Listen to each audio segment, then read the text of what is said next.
Good. Hello again, everyone. I'm Chris Scherer, and this is the Citizen Sports Weekly for Wednesday, July 22nd, 2020. Robert Harding is with me.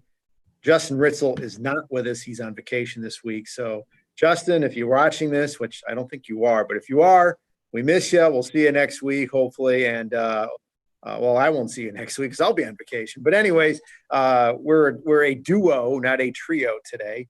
And we're going to get right to it. Major League Baseball is finally starting its 2020 season tomorrow. Unless something really goes crazy in the next 24 hours, we are going to get real, honest to goodness, it counts Major League Baseball games. And the first game, fittingly, is Robert's defending World Series champion, Washington Nationals, hosting the New York Yankees. It's like the damn Yankees musical come to life here, so to speak. So Robert and I are going to make some predictions for this 60-game regular season. And we're going to talk about some other MLB topics quickly. So, Robert, you want to start off with your predictions, or do you want me to? Up to you. Well, why don't you go ahead, Chris? I'm right. finishing getting the videos all right squared away here. So, the American League East, I like the Yankees. I like to think they can stay healthy.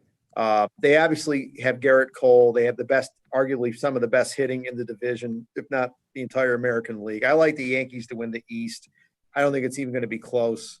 Although I think the Rays could obviously, compete too. And the Central, a little different here. The Twins were the team to beat last year. I like the White Sox. Everybody seems to be talking about the White Sox. They seem to be the dark horse team here. A lot of good vibes about the White Sox. I say, what the heck? Let's put the Southsiders in the mix here. And then for the American League West, the Athletics. Here's a team that year in and year out is usually competitive, usually gets a wild card, and I like them to actually surprise and win the division over the Astros. Like I said, a little bit of a surprise here. Like I said, the Athletics, I think, won 97 games last season. They're a solid team. Now for the wild cards, yeah, I've got the Astros as a wild card, and for my surprise, okay, and this is where I wish Justin was here. I'm picking the Angels. I'm picking the Angels to get one of the other wild cards. I think Joe Madden is going to make a difference with this team managing. I think Ohtani, obviously Mike Trout, the best player arguably in the game. I think the Angels are going to sneak in as a wild card. I'm not saying they're going to win anything, but I'm saying they're going to sneak in as a wild card. Okay. So, do you want to go with your American League picks, or do you want me to go with the National League next? And then no, I'm ready to go. Yeah, I agree with you on the AL East, Chris. I'm taking the Yankees to win that division. I mean, really, I think it's theirs to lose. The Red Sox are doing whatever they're doing with the rebuild and trying to cut some salary, I guess. But I just think the Yankees, with all the parts there, as long as they can stay healthy, they can be contenders in the AL. In the AL Central, I like the Twins again. This team is a great hitting team. Really, I think the only thing that they have to shore up is the pitching, and they can be a legitimate competitor in the AL.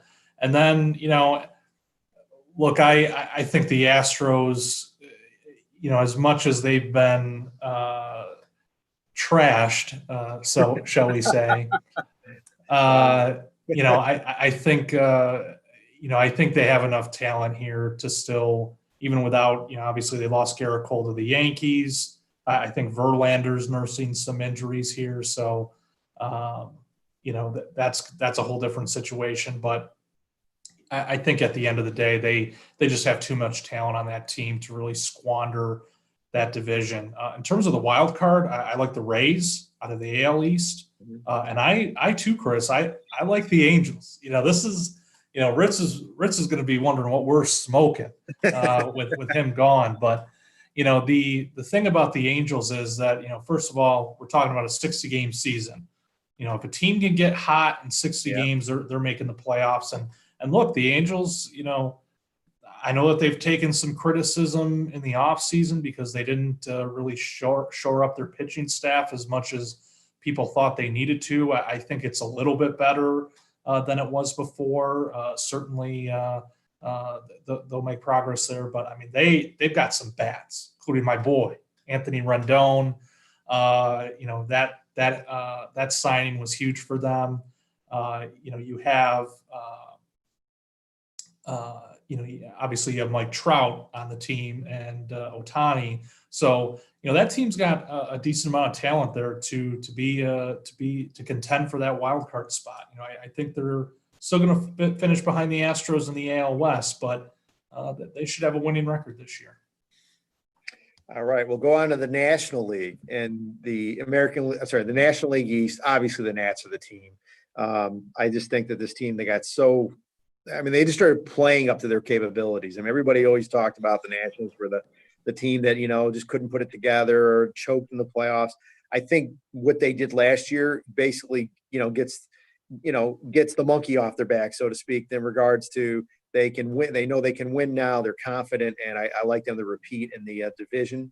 I'm sorry, did they win the division last year? No, They were the wild card. They were the wild card. That's right. Yes, I remember that now. So I think they're going to win the division. Yes. And the NL Central, I like the Brewers. This is one of those teams that you root for them as the underdog. I mean, the Brewers have only been the one World Series. It was back in 1982. They lost to the Cardinals. The Brewers, again, here's a team that the last few years they've been capable of getting to the postseason, but they haven't been able to advance. I like the Brewers to win the NL Central. And then in the West, it's got to be the Dodgers. I mean, arguably, you could say that the Dodgers are a team that should have won at least one or two World Series the last few years. And again, they've kind of faltered in the playoffs. But I like the Dodgers to win the National League West. For the wild cards, I like the Cardinals. They just seem to be sneaking around. They always seem to be hanging in. And for the other wild card, hey, come on, Arizona Diamondbacks. Let's get Tim Castro in the postseason. This is a team, again, they've improved. They were a good team. They won 85 games last year. They added Madison Bumgarner. They've lost a little bit too there, but still, I like the Diamondbacks to sneak in as a wild card. Now, as for the pennants, I think the Yankees are going to win the American League pennant, and I think your Washington Nationals are going to repeat as National League champions. It's going to be another 7-game series or whatever that is for the pennant against it's going to be the Dodgers and the Nats. Okay. But I think, like I said, I think the Nats now, this is a team that, again, they are clicking on all cylinders. So a Yankees, Nats World Series, the way the season is beginning, I think it's the way it's going to end. So Yanks, Nats in the World Series. Well, Chris, I'm hard pressed to disagree with such a great prediction. Wow. It took 8 years of doing these videos, but finally some common sense from your side of the video. But in terms of the NL East, I have to go with my Nationals. Okay, they're just too good for even though they've taken some hits. I've noticed that some of the season previews are saying, oh, they're the team most likely to have a slide this year, and I don't see it. The bullpen, in my opinion, is better than it was last year, which I know isn't saying much because it certainly didn't have the depth, but they've really worked on that in the offseason. And yeah, they did lose Rendon, but Carter Kieboom is a prospect that I think can at least at the plate can certainly fill in for him. Will he be as good as Rendon at first? No, I don't think so, but he certainly can contribute. And there's still a fantastic lineup here led by Juan Soto, among others. So I'm not worried about my Nationals. I think they'll win the division. In the NL Central, I'm going with the Cardinals. I get why you would pick the Brewers, Chris, but I think that they've definitely lost some pieces there. And the Cardinals are pretty steady. They played some good baseball last year. So, that division's tough, though, because, you have the Cubs in the mix, too. Maybe the Reds this year. The Reds are a trendy pick, but I think at the end of the day, the Cardinals are going to win that division. And then look, the Dodgers, this team is stacked. I mean, they still have, a solid rotation. And then you combine that with just a great lineup. Mookie Betts now in the mix to go with Cody Bellinger, and Justin Turner and these guys, Max Muncy. I mean, that team has a pretty good roster, whether you're talking about the pitching staff or the or the hitters. In terms of the wild cards, I'm going with the Braves out of the NL East. I think that the Nationals and the Braves will go toe-to-toe for the division this year. But I think the Nationals will win out in the end. But I do see the Braves getting one of those two spots. And then, come on, we got to go with the hometown boy. We do. For the other pick, So, but Chris, it's easy to pick our hometown boy to get a wild card spot. The Diamondbacks, look, I've done a lot of watching of this team. I have watched their scrimmages, watched the exhibition games, although you can't read too much into that because they were working in some pitchers who are kind of borderline. Maybe they'll make the 30-man roster, maybe they won't. But I really like this team. And look, the Dodgers, every year, I'm picking the Diamondbacks to win the NL pennant. Wow. I am picking. Whoa.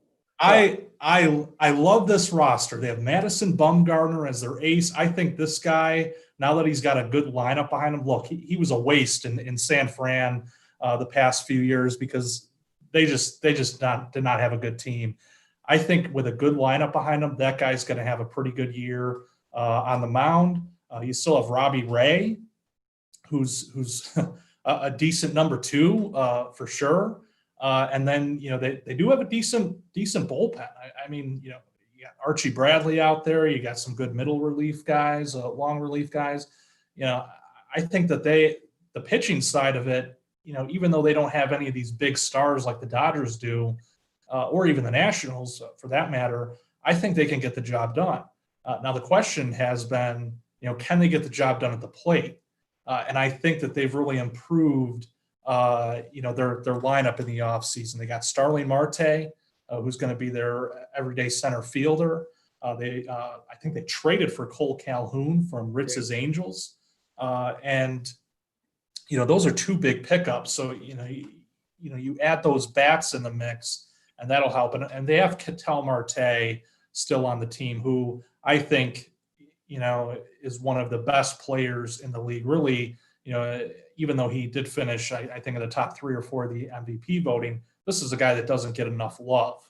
He's just a tremendous hitter, and he can play multiple positions in the field. But I mean, this guy is definitely one of the game stars and fun to watch. And then, of course, you got Tim Castro, who speed demon. I mean, he can do it. He can do it all. He can, if you need him to start, he can start. If you need him to come in, play defense and cover any part of the outfield, he can do it. And then, of course, the thing that a lot of people are talking about with the new rule this year, with the extra inning rule, putting a runner on second, that, he might be the guy in that situation because of his speed. And, he's said it before, he'll contribute in any way he can. So I just really like this team. It's 60-game season. It's a sprint to the finish, and they have the talent to do it. Out of the AL, I am taking the Yankees, and what a story that would be. Diamondbacks versus Yankees,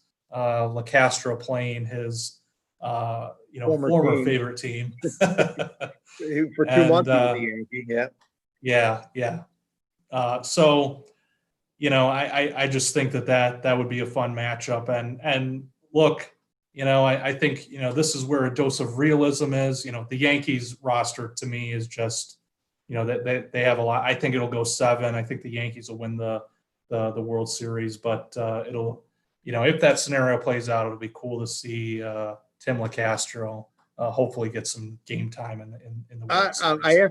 I have to admit, Robert, I'm absolutely floored that you were picking the Diamondbacks to win the National League pennant over your Nationals. I am floored about that you would go against your favorite team, especially coming off a World Series. I mean, look, I know that you've written a lot about the Diamondbacks, and I know you see every Nationals game, so you're pretty knowledgeable about both teams, absolutely.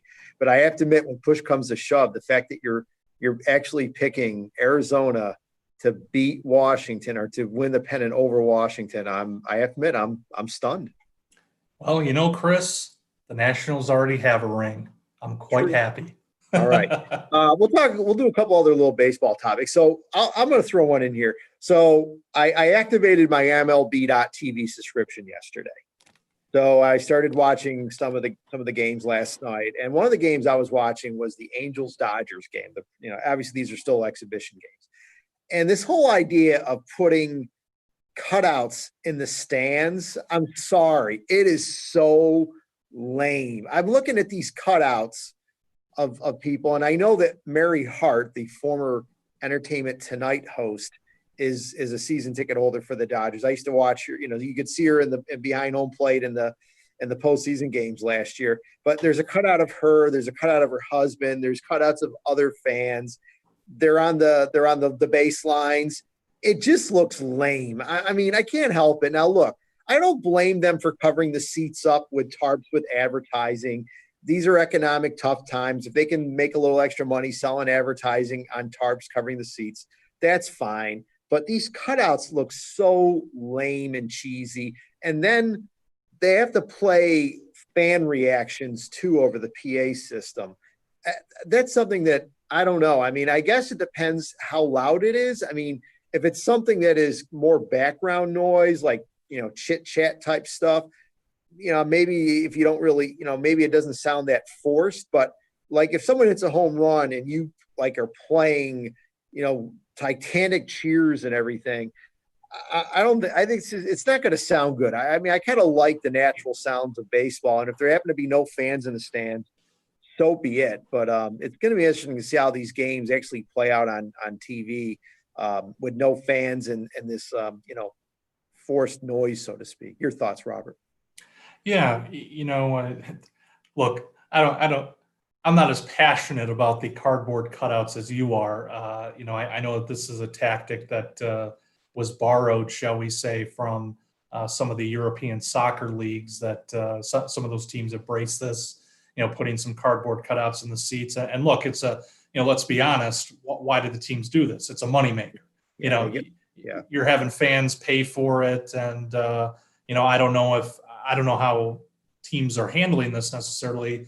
I've heard that some teams might do it for charity. Other teams, they're doing it for profit. So, but in terms of the sounds, I think back to the match, in golf, Tiger and Phil with Tom Brady and Peyton Manning, and no spectators for that. But the thrill of it was seeing these guys, communicate, being able to hear that communication, which, in a usual setting when you have fans around, you might not necessarily get all of that. These guys aren't mic'd up or anything. But with baseball, there's usually when you have obviously TV networks covering these games, there's a lot of mics. And so you pick up the sounds of the game, like you were talking about, the bat, connecting with the ball and just, the chatter out on the field and so on. I think that would be interesting to hear. And, this forced noise, inserting the crowd noise in, I don't know. Look, Major League Baseball has had plenty of problems with fake things, whether we're talking about steroids or the Houston Astros. So, why are we bringing, fake crowd noise into it? I mean, that doesn't make any sense to me. It'd be curious when the Astros go on the road, even though there's not going to be any fans in the ballparks, but they were supposed to be booed. Would an MLB team actually have the guts to actually play booing when the Astros were, or the opponent, more booing than usual? I'd be curious to see, A, if a team did it, and then B, if a team did, would Major League Baseball, come out and say, no, don't do that. So it'll be interesting to see what happens. All right, one more topic in baseball. We just found out a little over an hour ago that the Toronto Blue Jays have been denied by the state of Pennsylvania to be able to use PNC Park in Pittsburgh for their home games. Robert and I both agree that PNC is without a doubt the best ballpark in the majors. It is an absolute jewel of a ballpark. And it's too bad the Blue Jays aren't playing there. The state said that they're concerned about the uprise and the number of new coronavirus cases in that area of Pennsylvania, and that's why they're doing this. Now, a couple things here. Number one, if you're so concerned, why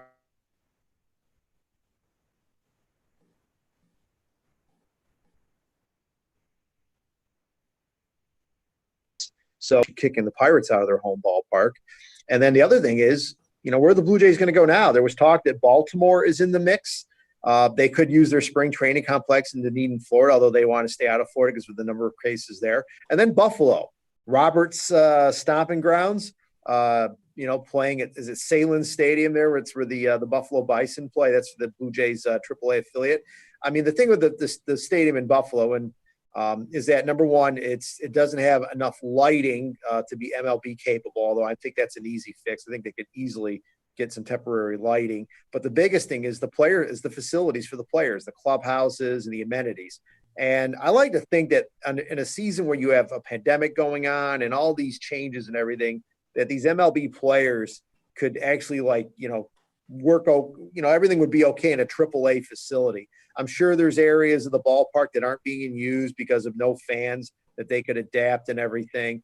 I'm sure that ballpark is more than suitable enough. I've always heard talk back when it first opened up that ballpark was one of the best in all minor league baseball. And actually, when it opened up, I believe in the late 80s, the idea was Buffalo wanted to get an expansion franchise in 1993, the ones that went to Florida and Colorado. So the ballpark was capable of being expanded to be MLB caliber. So I think that ballpark is more than capable enough if the Blue Jays needed to use it. Yeah, you do the minor things you have to do to get it ready. But I think the players could, maybe make a couple sacrifices if they had to. I mean, they're only going to be playing 30 games there, not 60, but 30. I think for 30 games they could make do. Robert, your thoughts? Yeah, I mean the solution seems so simple, and yet they're making it so hard. I mean, I don't know what would go into getting the temporary lighting for the Buffalo ballpark, but I can't imagine it would be that difficult. And plus that, last time I was there, it was probably 5-6 years ago, but that field has pretty good lighting already, the last I checked. So, it's not like it needs a ton of lighting, maybe just a little bit to meet whatever petty MLB standards there are. But, in terms of facilities, I mean, the whole thing about this is just silly to me because, what have we been hearing is that they want to minimize the time that they're in, these congregate settings, whether it's a clubhouse or whatever. And so, what difference does it make if they have the amenities that, MLB players apparently need? And Chris, you and I have been in MLB clubhouses before. They're quite fancy. They're quite nice. You can live without those for 30 games. If you want these, I mean, look, these guys are going to be going to Yankee Stadium. I've been in the visitor clubhouse at Yankee Stadium. They'll be okay. Just get through the 30 games in Buffalo that you're going to be playing. Chances are you're going to be back playing at Rogers Center in 2021 anyway. But I just don't know why it has to be this hard. That field in Buffalo is one of the finest AAA ballparks around. And so, I think that's, I think that's their best option instead of trying to figure out look, Florida's not a good option for them because of what's going on down there. Obviously in Pittsburgh, I think the concern there was that you have multiple teams using a facility, which is a question I had when they were starting to talk about PNC that, how would that work with, you're introducing more people than you need into one facility. But look, Buffalo is the best option. Governor Cuomo said today that this was when the news came out that Pittsburgh was going to be the option for them. And then obviously that fell apart. But Cuomo has said that, he's willing to work with them and make it work. So look, if I'm the Blue Jays, I'm trying to figure out a way to play in Buffalo this year. Yeah, no, I hope it works out for them. Like I said, it would be nice to see them play in Buffalo. So, all right, we're gonna move on to the NFL because we always talk about the NFL. It's our favorite sport. And training camp, well, it's supposed to start this week. I mean, rookies are supposed to report, but like anything else, the NFL is discovering that, hey, there's a virus out there and we have to protect our players and we need a plan. And it just seems like the NFL is literally making this up as it goes along. They're not being proactive, they're being reactive. And I actually wrote a column about this. It's going to be online later tonight on auburnpub.com. It'll be in tomorrow's Thursday's edition of the Citizen. But I mean, I know the NFL has some kind of a plan. I mean, I was reading Peter King's Football Morning in America column, and he talks about the Vikings, how they've got, the locker rooms where they've got, 2 or 3 lockers between each player, and they've got all these sanitary and disinfectant stations and everything else that they're trying to do to keep players from getting too close to each other and everything. And that's all fine and good and everything. But as we both know, Robert, the NFL is a contact sport. And when you hit someone, I mean, you're right on top of them. They're going to be exhaling. There's going to be exchange of sweat and other bodily fluids. It's a contact sport. It's not like baseball where you really don't have much interaction with people that close up. And I'm just curious, what's going to happen when the NFL starts training camp, or when if they actually are able to start a regular season, and when you're going to have players getting coronavirus. I don't think you can avoid it. The NFL, like I said, it just seems like they think that they're above everybody else, or the other things can't affect them. And yeah, they pulled it off with the draft and everything and the schedule release, and that's great. But this is a little bit different. And I think the NFL is in trouble. I don't think we're going to see an NFL season. If we do, it's not going to be a complete season. But the NFL, again, I think they need to be more proactive with this. Robert, your take on football as we get ready to start here. Yeah, I mean, somebody, a reporter, I think it was, tweeted out, and I thought this tweet really captured it best, that, the NFL had more time than any other league to figure this out, and they absolutely squandered it, which is absolutely right, because, there was no real testing plan in place. There was no, none of these questions about, travel and, all the different protocols that would be necessary were in the mix. So, to me, they absolutely dropped the ball here. I mean, they did not prepare. They did not prepare for this as best as they could, and I think the thing with this is that, especially with football, more so than the other sports, is that, you're talking about a contact sport. And, you really do need to have safeguards in place for these players, and you have to have, testing protocol, all this other stuff. So, in my opinion, the NFL really needs to get its act together with this, because it seems like the players had to force the action on it. And that's just ridiculous. So we got Ritz coming in here, by the way, a spurned member of the Sports Weekly video, because I didn't want to bother him on vacation, but here he is. So he's joining us anyway. All but right. I mean, that's my 2 cents about football. All right, Justin, welcome back. What's up? Oh, there he is. Not much, man. Just I'll tell you what. I've been sitting here. I've been, some vacation I'm on. I'm sitting here writing a story. I'm sitting here waiting for an email for the link to the Zoom, and it never comes. I'll tell you. I can only imagine the type of nonsense you guys are spewing to our watchers. Nonsense. Well, nonsense. we both picked the Angels to go to the playoffs. So yeah, no kidding. There's your nonsense. Like I said, nonsense. Yeah, there's your nonsense. Yeah, I love it. Oh man, that's hilarious. So, anyways, we'll skip the MLB talk, but we're talking about the NFL, Justin, and the lack of plan as training camp is getting ready to start here. And your thoughts about what's going on with the NFL and as like I said, their reaction to the whole pandemic and everything with training camp underway or trying to get underway. Well, I caught a little bit of what Robert was saying a minute ago, but NFL is.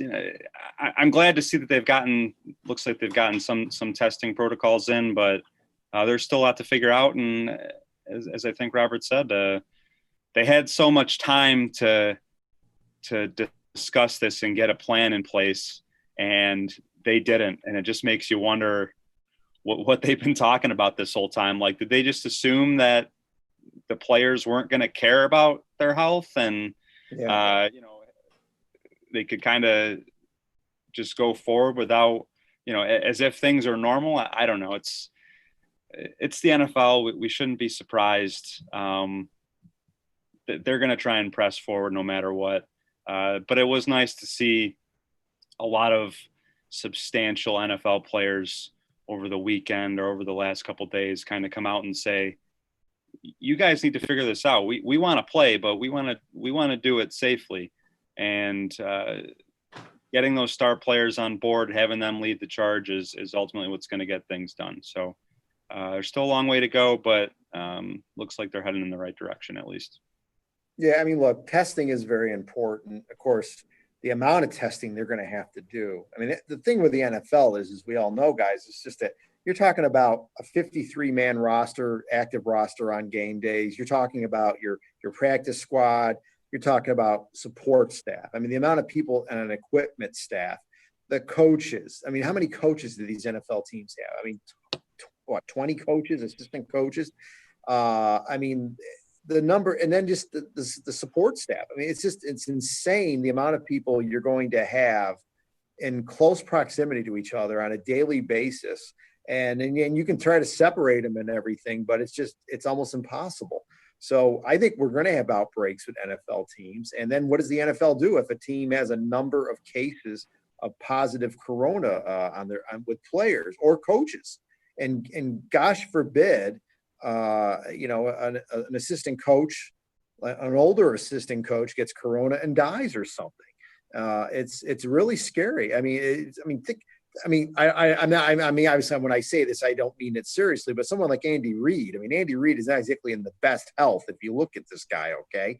And he's an older guy. If he got coronavirus and something happened to him, God forbid, it'd be a tragedy. And that's what you want to avoid is you don't want older people getting this. You don't want younger people getting it, but younger people usually recover from it in most cases. I think we saw Tony Vaselli, the former lineman of the Jaguars, who's about, I think, in his late 40s, early 50s. He got corona, and he was on a ventilator for a while. So everybody reacts to this differently, and I don't want to see anybody's favorite teams, players or coaches or administrators or whatever, get corona, because this could easily be avoided by, delaying things longer or just saying, something, maybe we'll take the year off. And as much as we hate to do it, it's going to be a financial bloodbath, but it might be best for people's health not to do that. So like I said, the NFL, they are the ones who feel that they can do whatever they want, and everybody else, the heck with you, but we'll see what happens in the near future here. Well, playing football obviously is, with the close proximity of each player and the physicality, with it being a collision sport, playing football itself is going to be more conducive to spreading something. But I don't think, as far as the interactions between the players and like front office staff or coaches, I don't think there's much of a difference there with the NFL compared to other leagues. The Major League Baseball, they have a lot of guys on their coaching staffs in the front office. Same with hockey, same with the NBA. If these other leagues can find a way to make it work and work around it in that respect, I don't see why the NFL can't do any different. But there isn't, just the nature of the sport where you have a lot of guys very close together. You can't stop the quarterback from taking a handoff. That's part of the game. So we'll see how they figure it out, but it's going to be telling in these coming weeks. We'll see how MLB and NHL and NBA, kind of what their positive tests look like. and that'll give us a good indication of what's in store for the NFL. Well, I wrote this. I said earlier, Justin, is I wrote a column about this for tomorrow. You wrote a column? Yeah, I wrote a column. Yeah, go figure. And the NFL, I mean, MLB to me is kind of like the experiment. They're the first North American major pro.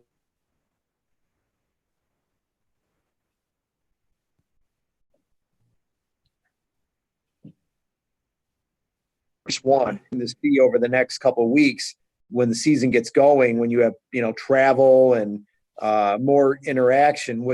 How many more positive tests are we going to see? The NBA, I mean, look, you could say what they did was draconian with this bubble thing, but they've got everything locked down and they're going to be playing. They're going to be fine. I really think they're going to do very well. But of course, there's only 10 to 12 players in an NBA team. It's not as much as compared to MLB or the NFL.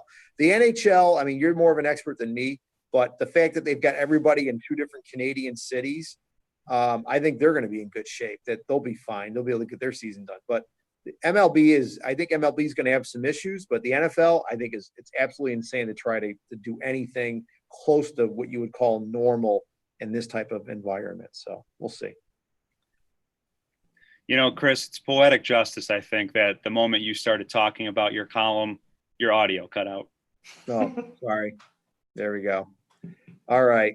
Robert, anything else we wanted to discuss, or we want to wrap it up? Well, I want to hear Justin's MLB picks. Since, okay. Justin, go ahead. I inadvertently shut him out of this process. Your division winners, 2 wild cards, and then your World Series prediction. I have put absolutely zero thought and research into any kind of predictions, so I'm shooting from the hip here, as I often do. I will go. I wish I knew what you guys said so I could go off the mark and we can tell different.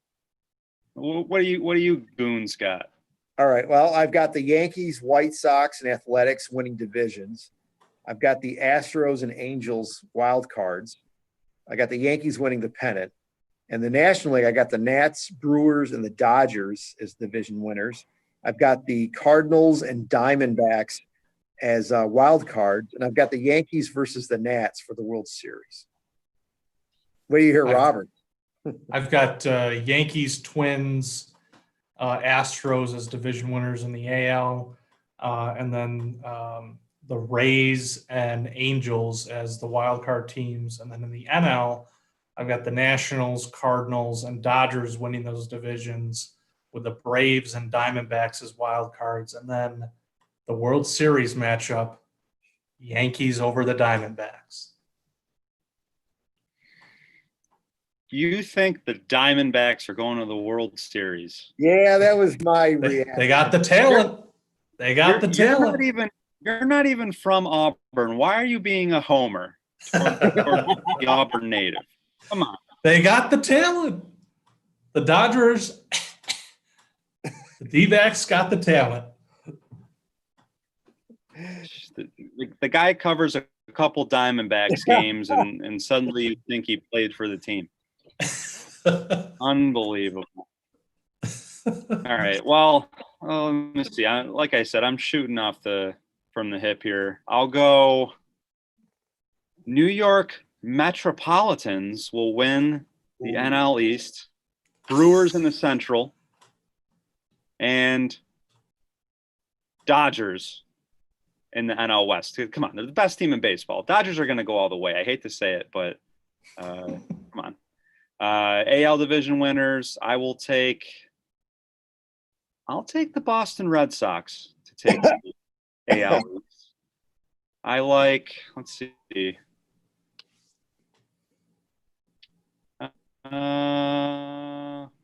I'll take the Twins to take the Central. And I'll take you guys both took the Angels to make the playoffs. Yeah, they're gonna win. They're gonna win the West. Come on. Oh, who's the homer now? I'll listen to this guy. They got the second best lineup in the American League. Now, whether they'll be able to pitch a damn, that remains to be seen. But come on, Trout, for hopefully most of the season. Ohtani, Rendon, Upton. I mean, the list goes on and on. Stacked lineup. They're going to play a lot of 10 to 9 games, but they'll be exciting. Yeah. Get those Astros out of here. I'm sick of them. You know, they're those cheaters. Karma will strike. Yeah. That's all I'll say. World Series, I'll go. Screw it. Freeway Series. Angels over Dodgers. Wow. It's going to be funny if he's actually right. You know, that's the great part there. So Well, that's the thing about this is that, you know, You don't know. It's a 60-game season. And as we've seen, you know, either at the start of a season, you know, I remember back years ago, you know, I don't know if you guys remember this, but this was before the Royals, you know, won the World Series. It might have been a few seasons before, but you know, they had this hot start to the season. They absolutely cratered after it, but you know, they had this tremendous start, like within the first 50 and 60 games. Any of these teams could do that same thing and make the playoffs. I mean, that's why this season is going to be unlike any other, because all it takes is for a team to put together a good stretch, you know, in that 60-game window, and they can make it. So that's why, you know, that the Angels bandwagon on this video, obviously one of us, you know, went all the way compared to the rest of us, but you know, that's why they're a trendy pick, is because they do have a great lineup. You know, the pitching has to deliver, but you know, that's a team that you could easily see, you know, winning, you know, maybe 34, 35 games and getting into the playoffs. Right. Little trivia here. The last time there was a abbreviated Major League Baseball season was 1981. That was the strike, and they had a first half and a second half, you know, division winners, and they played against each other, and then the winners of those faced off for the pennant. But it was the Yankees and the Dodgers in the 81 World Series. Dodgers won in 6 games.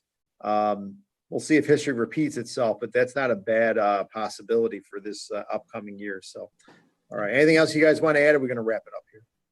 Well, you know, Mr. Marketing expert Rob Manfred would love a Dodgers-Yankees World Series. Yeah.